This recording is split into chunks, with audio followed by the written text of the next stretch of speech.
Miss Haynes Heroes. Today we're going to be reading The Boy Who Loved Words. We're going to do a shared reading of this book by Ronnie Schotter.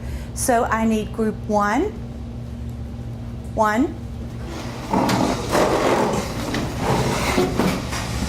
2,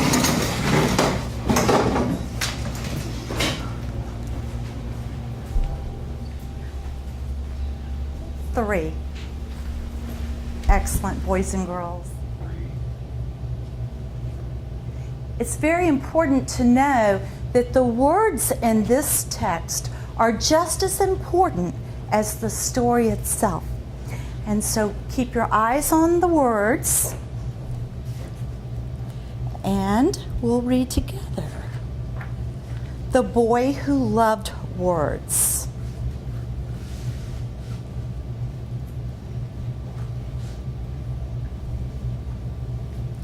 There are in this world people who are born collectors. Some collect shells or stones, others feathers. Some have even been known to collect tiny teaspoons. Such a one was Selig. He was a collector of words. Selig loved everything about words. The sound of them in his ears, tintinnabulating, the taste of them on his tongue, tantalizing. The thought of them when he percolated in his brain, stirring. And most especially, the feel of them when they moved his heart. Mama. Whenever Selig heard a word he liked, he'd shout it out loud, jot it down on a slip of paper, then stuff it into his pocket to save. Such a collector. Selig's pockets positively brimmed with words. He stuffed new ones inside his shirt, down his socks, under his hat.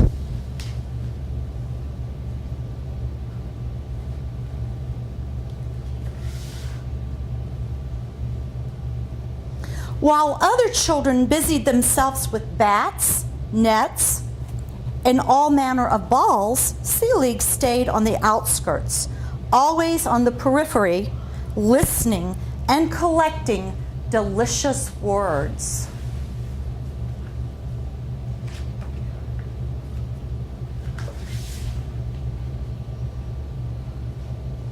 His father, a practical man who sold sturdy shoes for a living, wondered what good could possibly come from a son with such a strange predilection.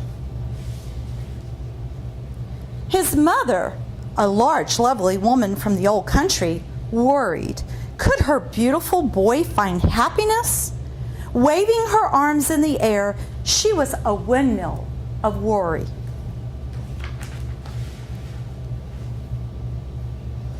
As time went on, people began calling Selig by a new name, Wordsworth. Hey, Wordsworth, kids would giggle. Here's a word for your collection, oddball. Oddball, Selig repeated. The silly-sounding word should have made him giggle, but instead, it made him lonely.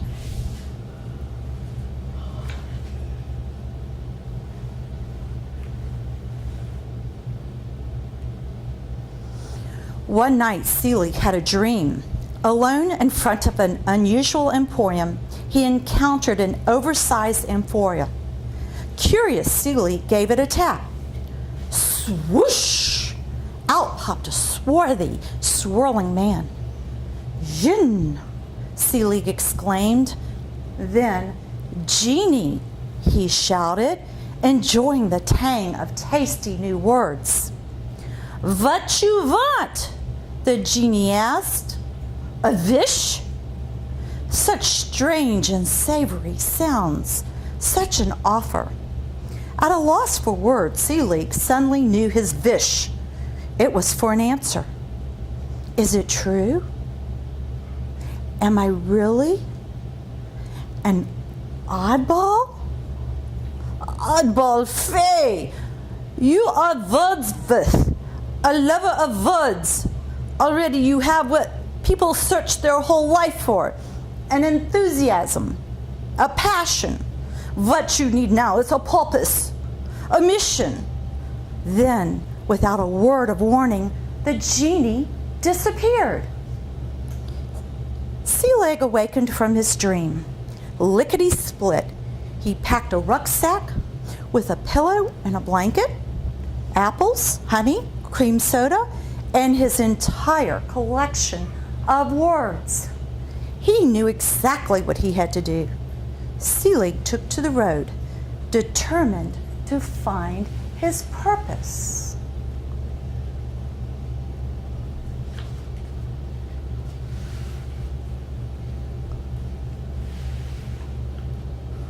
On the trail of his purpose, Sea-Leg's senses sharpened. He noted the nod and toddle of tulips in the wind, the sway and swagger of tree branches, how at evening the light dimmed to announce the arrival of twilight and stars. Dusk, Sea-Leg noted, adding that short and enchanting word to his collection.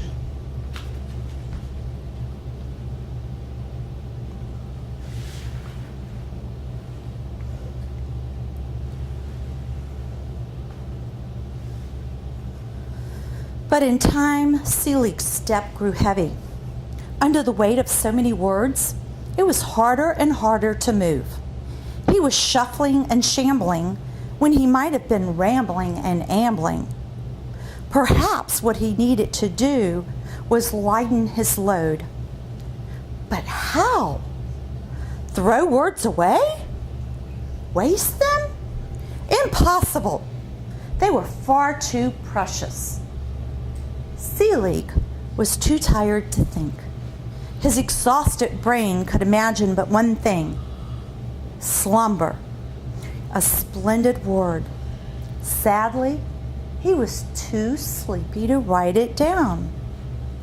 In front of Sea-Leg stood a large and lovely tree. He removed his jacket, stuffed, like his mama strudel, with words. Tenderly, he hung each word on its own separate branch, as if putting it to bed for the night.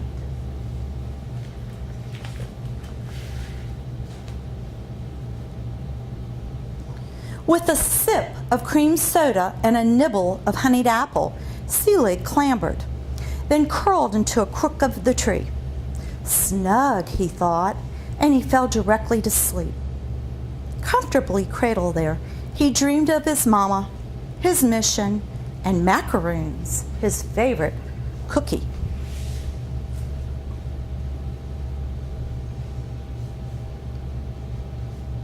During the night, a pacing poet, unable to sleep for the want of a word, found himself under the same tree, gazing hopelessly at the moon. Night after night, he'd been struggling to find the right words to describe it.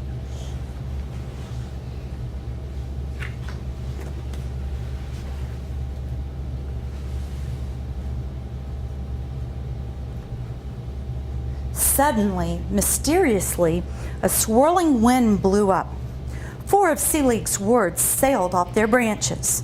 Reaching skyward, the distracted poet caught them. Discarding the word macaroon, he held tightly to lozenge, lemon, and licorice. The moon, he wrote in his notebook, growing more and more excited with each word, melted like a lemon lozenge in the licorice sky. My stars, the poet shouted, exultant, that's it. The following morning, Sea-Leg awoke to what could only be called a rhapsody of birds and words. The poet was reading his newest poem aloud, a poem chock-a-block with Sea-Leg's words. Wiping the sleep crumbs from his eyes, Sea-Leg scrambled down the tree and saluted the poet. Your poem, he told him, contains some of my favorite words. How beautifully you used them. Why, thank you. For once, the words just seemed to come to me. Upon my word, how lucky I am. What, may I ask, is your name? I should like to dedicate my poem to you." For a moment, Selig hesitated. Then suddenly, for the first time ever, he proudly proclaimed, "They call me Wordsworth." It was then that Selig realized his mission. It was spreading the word, sharing his words with others. From that day forth, Selig's steps were light and filled with purpose. Ever the collector, he added new words as it pleased him. But now, whenever he felt word heavy, he discovered the ideal places to sprinkle, disperse, and broadcast them. In that way, a baker whose pastries had been ignored found his shop filled with a mob of hungry customers. When the baker's back was turned, Selig, on a macaroon break, had tossed some of his favorite words into the air. Crispy and crunchy landed next to the crumpets. Scrumptious fell against a loaf of pumpernickel. Luscious leaned against a layer cake.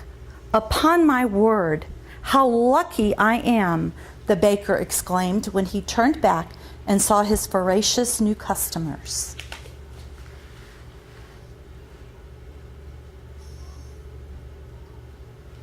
Neighbors realized they were bickering when the words fuss, hubbub, and jibber-jabber rained down on them and stopped their fighting.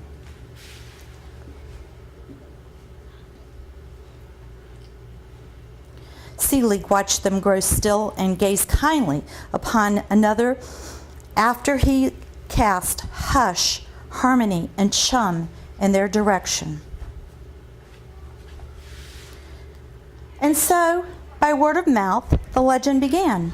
"It's Wordsworth," people would whisper, when suddenly the right word occurred to them. "He is near." They would nod knowingly. "Upon my word, how lucky we are."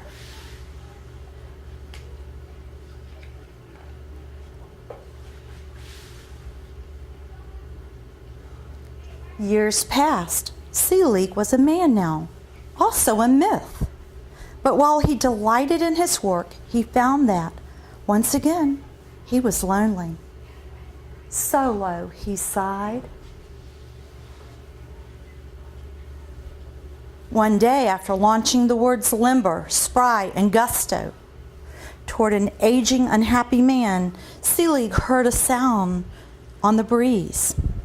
A single, pulsing, marvelous note floated through the air and found its way straight into his heart. "Mellifluous," he exclaimed.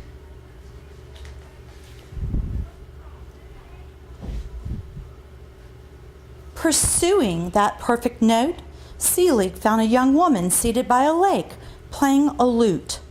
Suddenly, his heart was aflutter. Tremulously, he asked, May I have a word with you? What is your name?" "They call me Melody," the woman sang out. The music of her voice combined with the charm of her words was, to Selig, the sweetest of all songs. It was love at first sight. Listen. Together they journeyed back to Selig's hometown, to his mother and father. What a reunion! How his mother smiled when she saw them. Worried that they looked thin, she cooked Selig's favorite foods: brisket, dumplings, plum crumble, strudel, and of course, macaroons. To comfort their tired feet, Selig's father cobbled the couple his sturdiest shoes. Rested and restored, Selig resumed his life's work, joyfully gathering and scattering words on the wind. Since then, word by word, legions of lucky people have discovered and delighted in them. You too may find yourself lucky if, one day, while you are thinking or writing or simply speaking, the perfect word just seems to come to you. If so, you'll know Selig is near. And on special days, if you feel like humming or suddenly bursting into song, you'll know that melody is with him. Upon my word, you may say, how lucky I am.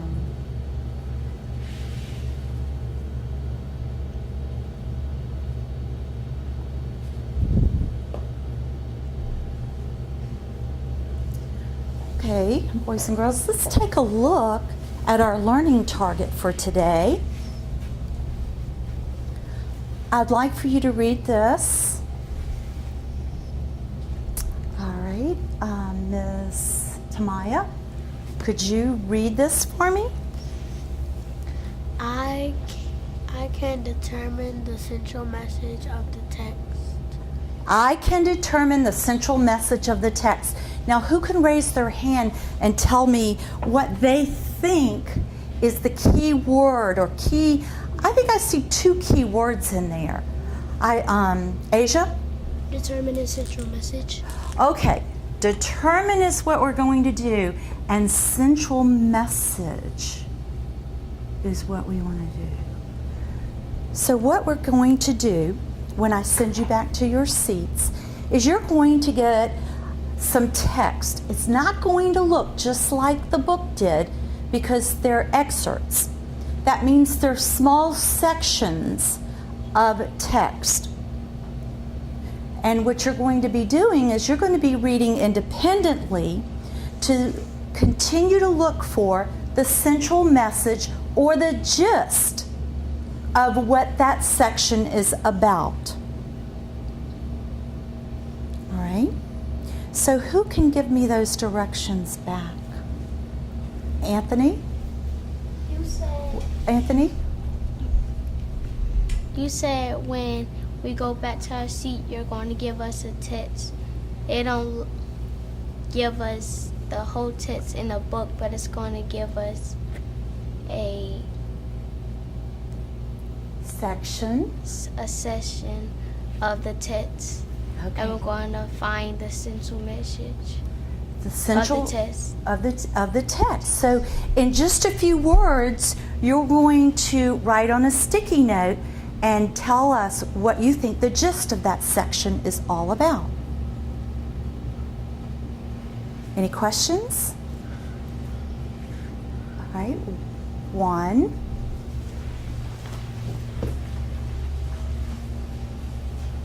2, 3. So as we've done in the past with close reading, when you read today independently, you're going to read each section, and there are 5 sections today.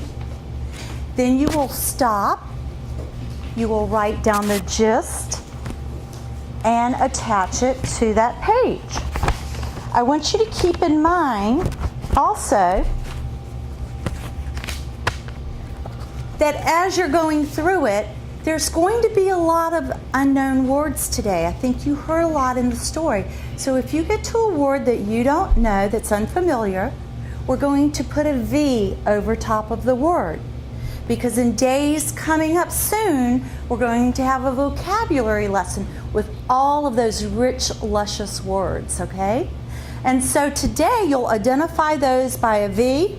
You'll write your gist on your sticky note. And remember that you are looking for, in a short, brief sentence, what is this section about? So Carl is going to help me by passing out the excerpts to everyone. Everyone gets one, please, Carl. I'll come around as you're reading and lay some sticky notes on your table. If you have any questions or need any assistance, please raise your hand and I'll be happy to help you.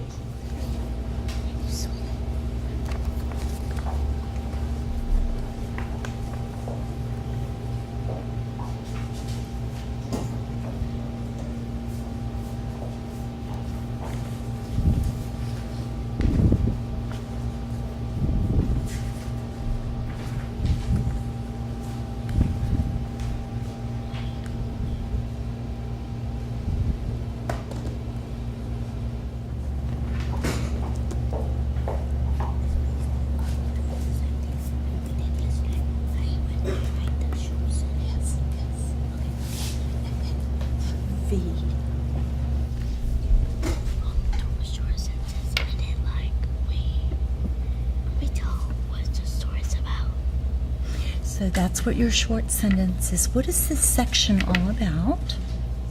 It's about people who like Star Wars. Okay. Then once you have read this section and you think that is what this section's about, you'll write it on your sticky note and you'll attach it to the page. You can also identify vocabulary that is unfamiliar by putting a V over top of the word. Okay? Yes, Jasmine. What does this word say? Tintinnabulating. Thank you.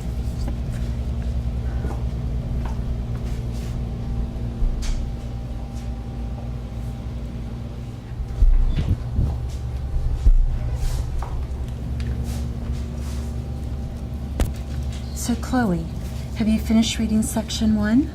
Yes, ma'am. And what do you think is the gist of this section? I think it is a boy named Selig loves words, and so he's trying to collect them. Okay.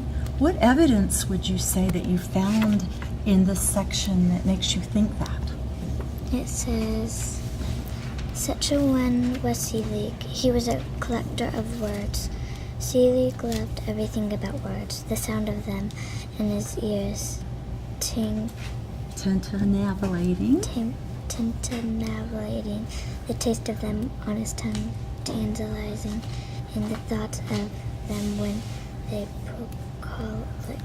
percolated in his brain, stirring.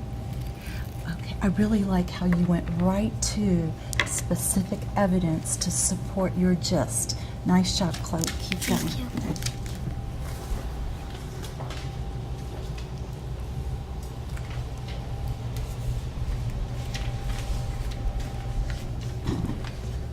Janae, tell me what you think the gist of section 1 is. I see you've already written something.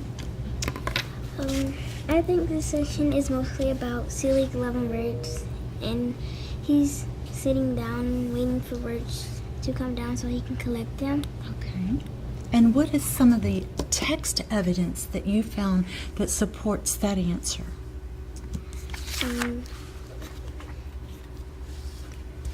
Such as one was Selig. He was a collector of words. Selig loved everything about words, the sound of them in his ears. Tintinnabulating. Tintinnabulating. It's a mouthful. The taste of them on his tongue, tantalizing. The thought of them when they percolated in his brain, stirring, and most especially the feel of them when they moved his heart. Mama. I really like how you were able to go straight to the evidence to support what you wrote down as your gist. Nice job, Janae. Who collects words and others collect feathers. Okay, so what's the evidence that you found here about Selig that supports that statement?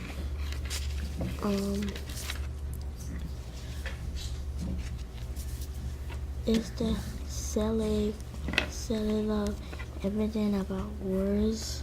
Okay. The sound of them in his ear,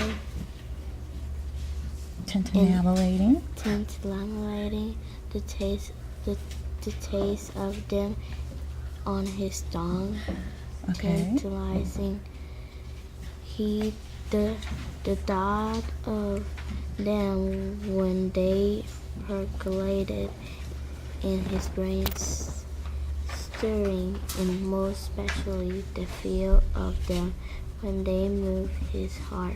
Mama. So I noticed you also said here, others collect feathers. What does that mean? Like they collect Who's they? Tell me who they is. the people. Other people. Nice job, Gladysha. Nice job.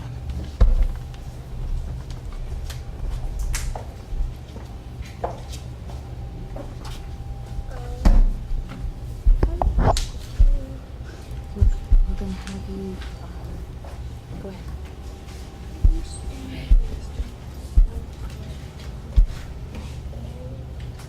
Number What do you think?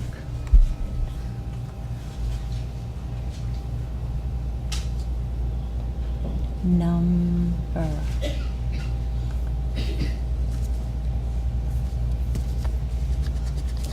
And I know that you're new, but you may look over at. Boys and girls, I would like for you to turn the page now that you're finished with those 5 sections, and I'd like for you to look at the section called Capturing the Gist of a Story. In case you need direction, it's right here on the next page. This is our close reading form that we've been using as we've been going through the stories in this unit, and so it's going to look very familiar to you. The first thing you're going to fill in is the name of the book, The Boy Who Loved Words. If you'll go ahead and do that.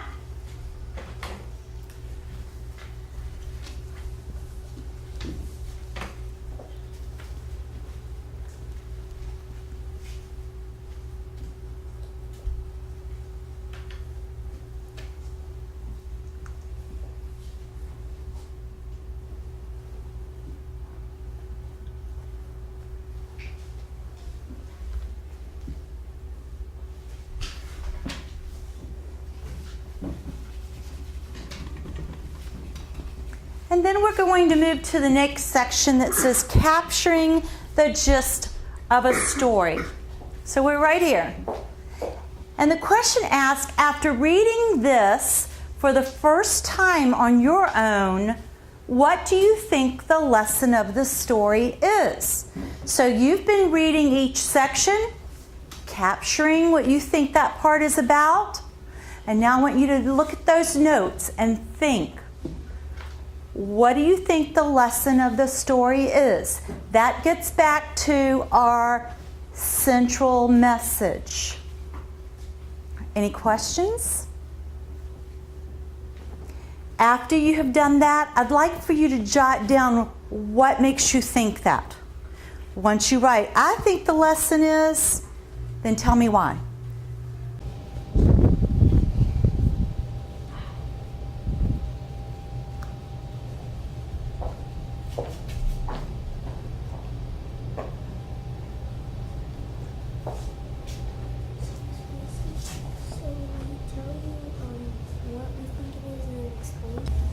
Tell me what you think the lesson is.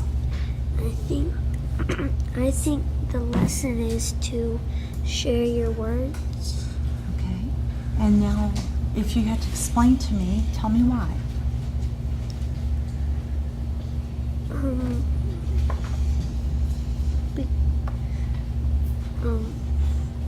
Because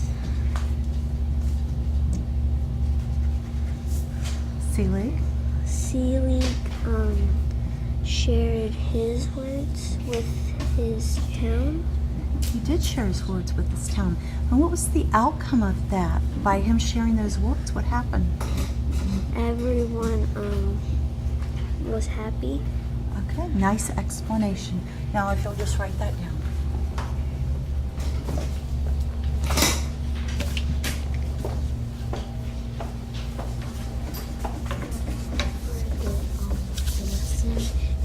The lesson of the story is that if someone tell you something bad, don't worry about it. Don't worry about them. No matter what they say, take care of you. So why did you think that was the story's lesson? What made you think that? What happened in the story? That the other people the student in the classroom, like they said audible to Selig, and then like you should ignore them and don't talk to that person again. Okay, all right, thank you.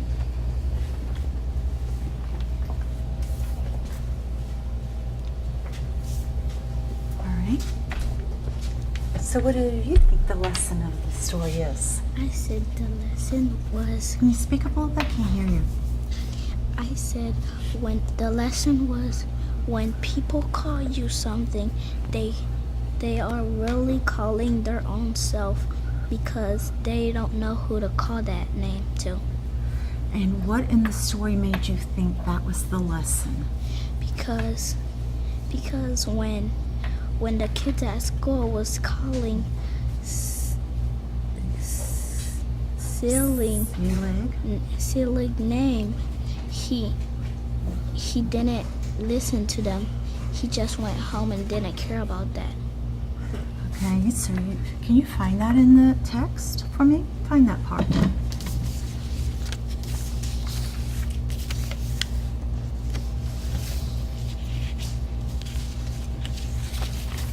Right here. Okay. Read it for me.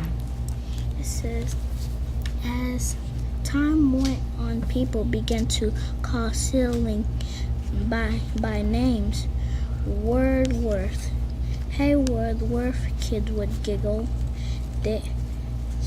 Here's a word for your collection. Oddball. Oddball, silly, repeated.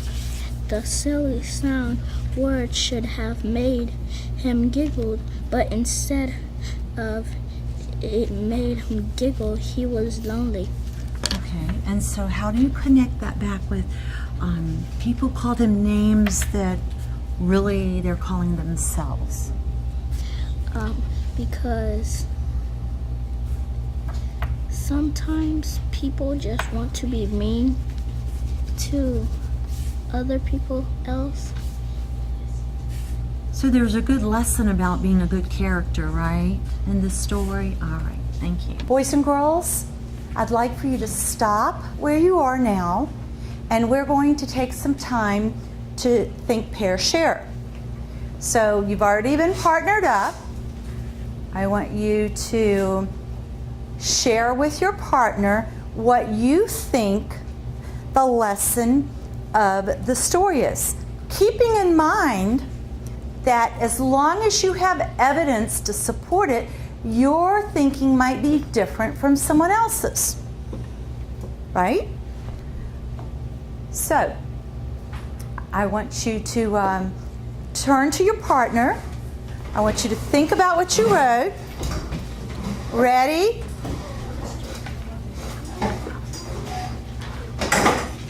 I think the gist of the story is it's okay to be yourself. I think be yourself is the gist because even though people called Selig oddball and Wordsworth, he never stopped collecting words. He was being himself. The bullying never made him stop collecting words. What do you think your gist was in the story? I think that he wanted to share his words no matter what somebody said. Just like there's like when they called him oddball and stuff. Yeah, he was wanting to broadcast them. I think the lesson is that you can do anything because people made fun of Selig for collecting words all the time. But when Selig was grown, his words made people's feelings change. I think the lesson is Selig is having to be somewhere where there are words. I think that because people are talking and he gets to listen and see the words. Today we were looking at our second read of The Boy Who Loved Words. And I want to remind you, as we're reading closely, each time we read the text, we're going to go deeper into our comprehension. We're going to understand the story better and better every time we read it. So that's why we read it multiple times. But today, in each section, you were looking for the gist of the story. What is this part about? And then you were also, at the end, writing what you thought the lesson might be in the story. When I come back tomorrow, we are going to be doing another reading of the story, and we'll fill in a chart that we've done before. Somebody in, but, want it, so. And then we'll revisit our lesson to see if we still feel that way. Because each time we're going to see more things in the story about Selig. Now, you had a discussion with your Think, Pair, Share partner about some of the ideas that you thought so far the lesson might be about. And I listened in and you got to share with everyone, but I'm going to ask Anthony if you will share something that you or your partner thought today about the lesson and the story. My partner thought that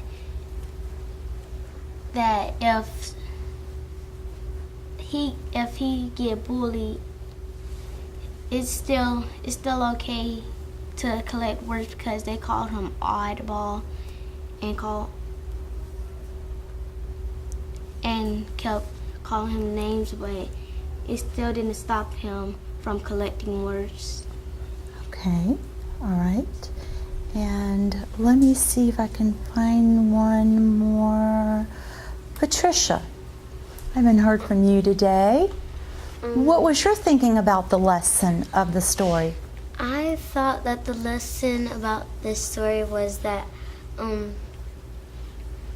just because you collect something really weird and someone calls you names doesn't mean you can't stop collecting what you do. Okay, thank you for sharing. Now, we're going to take this back to our desk. This is your exit ticket for today. So there's a two-part question on this. Both parts are multiple choice. You'll read, after you put your name and the date, you'll read question part A, choose your answer, part B, choose your answer. We'll collect these at the end. And so before you go back, as I hand this to you, you may walk back to your seat. You're welcome.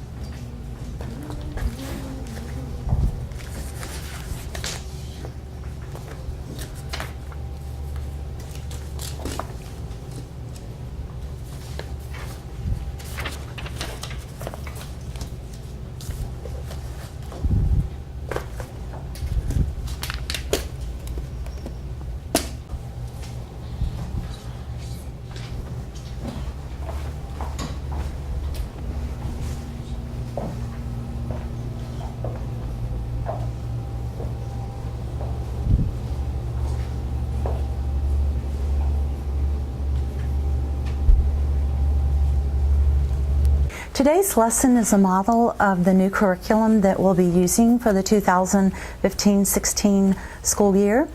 It is a two-part lesson with an introduction to the book today. So we did a shared reading of the book instead of a read aloud. We want children exposed to the words so that they can read along as the teacher reads. 5, 4. Today's lesson was a model of our new 2015-2016 curriculum. Today was a shared reading lesson. It is part of a close reading that will take place over 2 days. We wanted to do a shared reading versus a read aloud so that the children would have access to the text. The students were to listen today as they read along with me for fluency and the flow, and they were very engaged as they listened to the text. Today we started with the shared reading, and then we moved to the learning target where the children dissected the target so that they would know their expectations for learning today. As the children were working, I was going around monitoring to see which students were able to support their response with text-based evidence.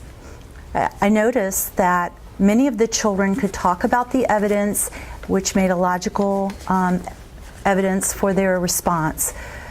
There were a few students that struggled with the concept today, but knowing that this lesson is going to go on another day into the close reading, the children are going to have an opportunity to read independently again tomorrow. They're going to complete their graphic organizer. So they're used to the process that we've been using all year long with this, and tomorrow they'll do the Somebody Want It in But So lesson, and then they'll be reading independently, of course, again. Over the 2 days, there are many opportunities for the students to use collaborative strategies to deepen their understanding as they talk about the text. This is one of the nice features about our new curriculum, that we want children to discuss their ideas, hear other ideas, and as we said today, sometimes there are more than one lesson to be learned from this text. After 2 days of close reading with the text, the students will go back into the text and do some vocabulary word lessons. So this is a great text to support all of the rich vocabulary that the children were hearing today and getting engaged with. And then each day, as a teacher, I would like to know before tomorrow's lesson, where is my students thinking and what progress they're making. So I had an exit card at the end of the lesson where students were able to respond to a 2-part multiple choice, which is mimics the FSA.